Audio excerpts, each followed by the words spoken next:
Mais si, chers frères et sœurs, un grand bonjour à vous tous. Mais quel bonheur que de suivre avec vous la journée du Christ, alors qu'il est déjà de bon matin dans le temple, dans la maison de son Père, où il enseigne librement à tous ceux qui ont découvert en lui une source de lumière inaccoutumée et, disons-le, géniale. Et puis voilà que, soudain, il est interrompu par un vacarme qui maintenant se rapproche de lui. Mais que se passe-t-il ? Eh bien, il y a là une troupe d'hommes qui entourent une pauvre femme. 2 d'entre eux la tiennent par les bras et la conduisent nerveusement jusque sous les yeux du Christ. Et le dialogue s'instaure sur le ton de l'accusation. Cette femme, disent-ils, en caressant leur barbe, a été prise en flagrant délit d'adultère. Et comme tu le sais, la loi inscrite au livre du Lévitique stipule que si un homme commet un adultère avec une femme mariée, l'homme et la femme adultères seront mis à mort. Or, pour le moment, l'homme court encore, mais la femme, regarde, on a pu l'attraper. Alors, qu'est-ce que tu en dis ? En fait, ces religieux, mes frères et sœurs, utilisent cette femme pour prendre le Christ à défaut, nous le savons bien, car ils sont convaincus, et ils ne se trompent pas, qu'il va faire tout ce qu'il peut pour la sauver. Ainsi pourront-ils l'accuser de contrevenir à la loi divine. C'est bien vu, le stratagème est très au point. Pour toute réponse, du moins pour le moment, le Christ se baisse et de son doigt se met à écrire sur le sol terreux. Mais qu'écrit-il ?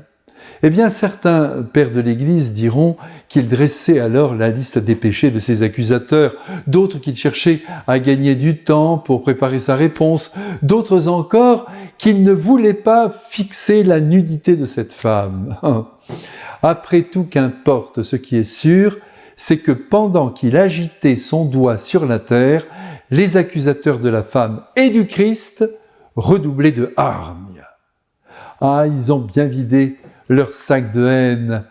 Et c'est à ce moment-là que Jésus, se redressant, lâche sa répartie devenue célèbre, que celui d'entre vous qui est sans péché lui jette le premier une pierre. Et de nouveau, il se baissa en attendant la réaction de ce religieux, qui, il faut bien l'avouer, fut bonne. Pour une fois, ils ont vu clair en eux, ils ont regardé en face leur péché et ils ont laissé tomber leurs pierres. De ce point de vue-là, ils sont pour nous un exemple. Je vous rappelle que cette parole de Dieu nous est donnée aujourd'hui pour que nous modifions ce qu'il y a à modifier en nous, et notamment notre attitude négative, qui consiste à juger les actions des autres que nous côtoyons, et même des inconnus que nous croisons.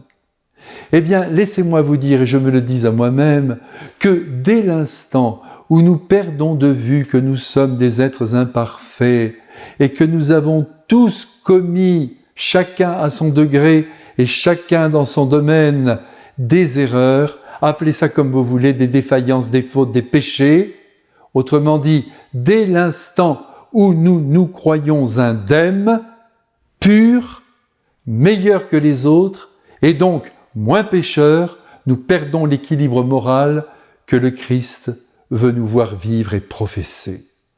À perdre de vue notre propre misère, nous condamnons, nous jetons la pierre au visage du voisin et nous nous opposons formellement à la doctrine du Christ.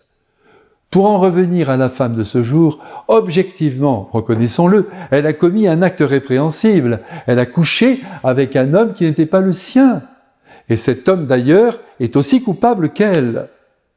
Mais pourquoi en sont-ils arrivés là ? C'est une question qu'il ne faut pas éluder. Ont-ils été victimes de leur pulsion ? Leur mari ou leur femme légitime les rendent-ils heureux ? Croyez-moi, je ne suis pas ici en train de justifier leur débordement, mais je me dois de rappeler qu'il faut toujours aller le plus loin possible dans la compréhension des situations et des personnes qui expliquent bien souvent les déviances. De toute façon, c'est net pour le Christ. Nous n'avons pas à juger ceux que nous ne connaissons pas.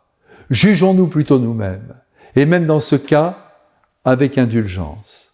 Je vous bénis et ne vous jugerai jamais. Amen.